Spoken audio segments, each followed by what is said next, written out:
The long-awaited Department of Justice report on Donald Trump's alleged criminal conduct has finally been released, revealing a thorough investigation into a deeply controversial moment in American politics.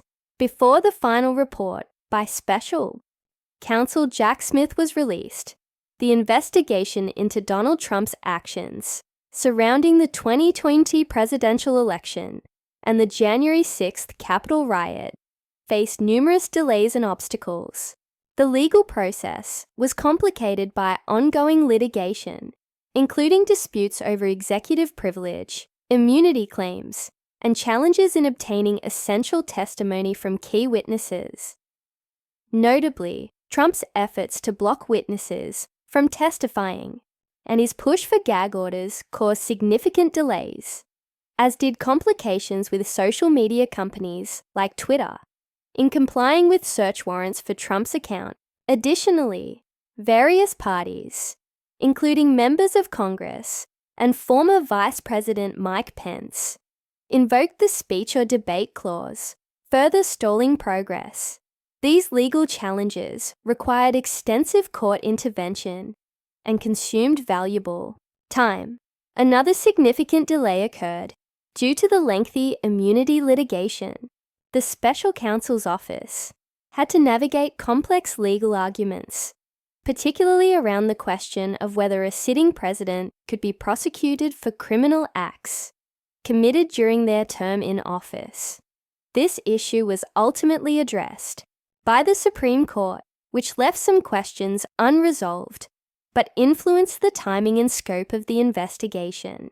Furthermore, as the 2024 election cycle began to heat up, Smith faced criticism for his decision to proceed with certain legal actions that some saw as politically sensitive, as the Justice Department traditionally refrains from taking controversial actions close to an election. Despite these challenges, the report was eventually released, detailing Trump's attempts to overturn the election results and incite the violence on January 6th. At 174 pages, the report lays bare Trump's attempts to overturn the results of the 2020 presidential election, providing an exhaustive account of his pressure campaigns, deceptive tactics, and the chaos that culminated in the attack on the United States Capitol on January 6, 2021. The document, referred to as Volume 1, offers a detailed examination of Trump's efforts to interfere with the peaceful transfer of power and reveals damning evidence of his role in undermining the democratic process. Before we move on, make sure to like and subscribe for all the updates you need. Let's continue. The report opens with a cover letter from Special Counsel Jack Smith, who was appointed by Attorney General Merrick Garland in 2022 to oversee the investigation. In this letter, Smith emphasizes his independent judgment in deciding to bring charges against Trump. He highlights that while Volume 1 focuses on Trump's attempts to interfere with the 2020 election, Volume 2, which pertains to Trump's handling of classified documents at Mar-a-Lago, remains undisclosed due to ongoing legal proceedings involving Trump's co-defendants. The significance of this report cannot be overstated. It provides a window into the calculated strategies employed by Trump and his associates to retain power, despite his election loss. Furthermore, it outlines the legal challenges faced by the prosecution, including the Department of Justice's long-standing policy that a sitting president cannot be indicted, a factor that ultimately influenced the course of the investigation after Trump's re-election in 2024. The background of this report is as pivotal as its contents. Following his loss to Joe Biden in the 2020 presidential election, Trump embarked on an unprecedented campaign to dispute the results. His claims of widespread voter fraud were not only baseless, but also repeatedly debunked by election officials, courts, and members of his own administration. Despite these rejections, Trump continued to push a narrative that the election had been stolen, which fueled unrest among his supporters and laid the groundwork for the events of January 6th. The attack on the Capitol was a direct manifestation of this false narrative, with rioters attempting to disrupt the certification of Biden's victory. Appointed in November 2022, Jack Smith was tasked with unraveling the complex web of events surrounding Trump's actions before and after the election. The report makes it clear that Trump's schemes were multifaceted, involving pressure on state officials, the propagation of a fraudulent elector plan, and the misuse of the Department of Justice to legitimize his unfounded claims. These efforts were not the isolated actions of an individual in denial, but rather a coordinated campaign that implicated multiple co-conspirators, some of whom are named in the report. One of the most striking aspects of the report is its examination of Trump's claims of voter fraud. From the moment it became clear that Joe Biden had won the 2020 election, Trump began disseminating allegations of widespread fraud. These claims were not only baseless, but actively contradicted by a wide range of evidence.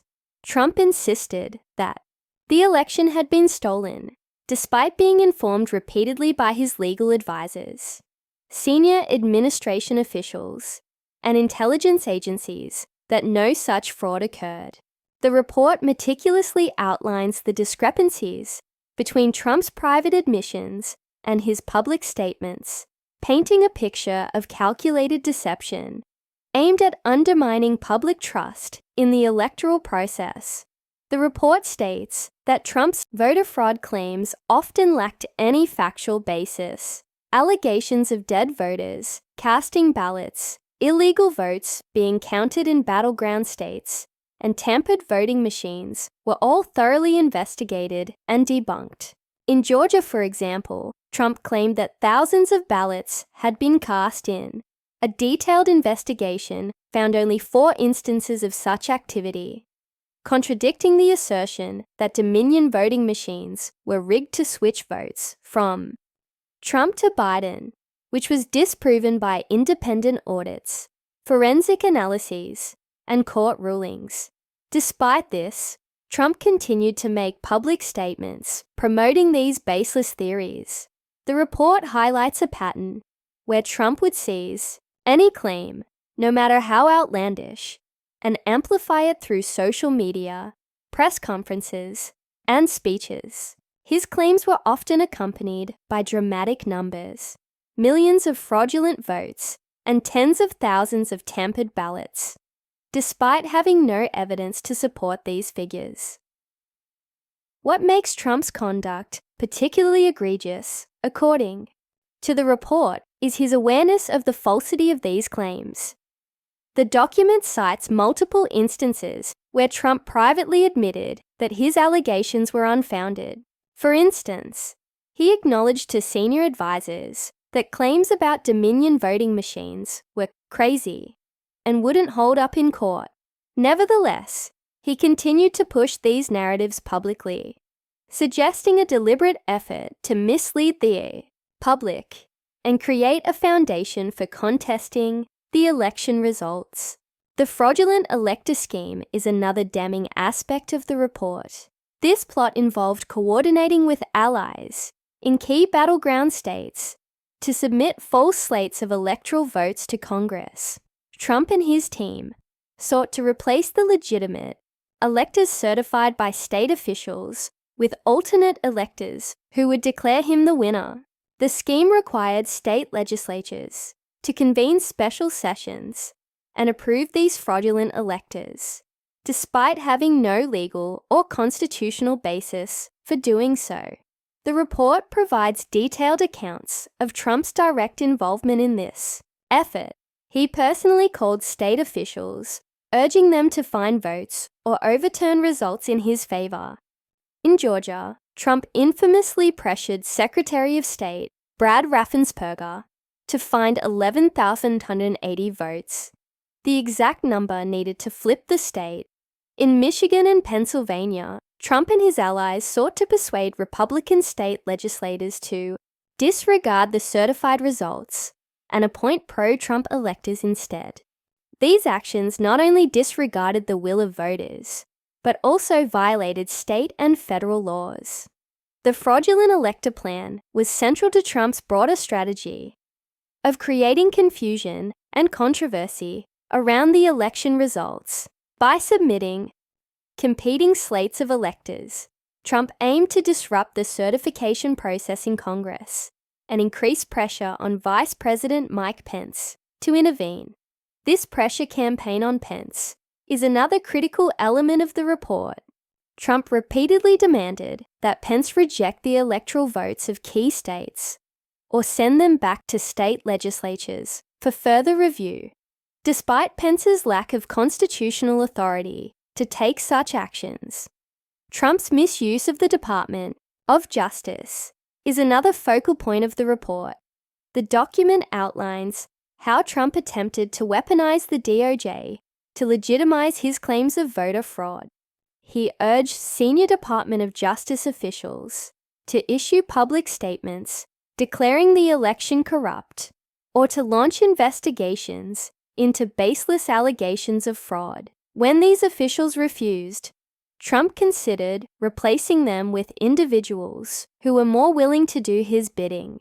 One of the most alarming episodes detailed in the report involves Trump's effort to install Jeffrey Clark, an environmental lawyer with no experience in election law, as acting attorney general. Clark was willing to support Trump's claims and issue a letter to Georgia officials urging them to convene a special legislative session to examine the election results. This plan was only thwarted when senior Department of Justice officials threatened to resign en masse if Trump went through with it. The report also devotes significant attention to the events of January 6, 2021. It portrays the Capitol attack as the tragic culmination of Trump's rhetoric and actions. The document includes photographs, timelines, and first-hand accounts from the day, illustrating how Trump's repeated claims of a stolen election motivated his supporters to act violently. The report highlights Trump's speech at the Stop the Steal rally, where he told the crowd to fight like hell and march to the Capitol. Despite knowing that his claims were false, Trump used incendiary language that incited his followers. The report underscores that Trump had the power to de-escalate the situation, but chose not to. As rioters breached the Capitol, Trump refused to call for their immediate removal. Instead, he watched the chaos unfold on television and continued to tweet inflammatory messages, including one that criticized Mike Pence for refusing to overturn the election. The legal analysis within the report provides a clear framework for understanding the charges Trump faced. The special counsel identified several statutes that Trump is accused of violating, including conspiracy to defraud the United States, obstruction of an official proceeding, and conspiracy against civil rights. Each of these charges carries significant legal implications as they strike at the heart of democratic governance and the rule of law. Conspiracy to defraud the United States involves interfering with lawful government functions, such as the certification of electoral votes. The obstruction charge pertains to Trump's attempts to disrupt the joint session of Congress. On January 6th, the conspiracy against civil rights charge relates to efforts to disenfranchise voters through fraudulent schemes and false claims. The report explains why these charges were pursued, emphasizing the strength of the evidence and the importance of accountability for such unprecedented actions. Despite the overwhelming evidence, the report acknowledges the challenges of prosecuting Trump. Supreme Court rulings have established broad immunity for presidential actions taken within the scope of official duties, complicates efforts to hold Trump accountable for actions that may be construed as part of his role as president. Additionally, the Department of Justice's long-standing policy against prosecuting sitting presidents further constrained the investigation.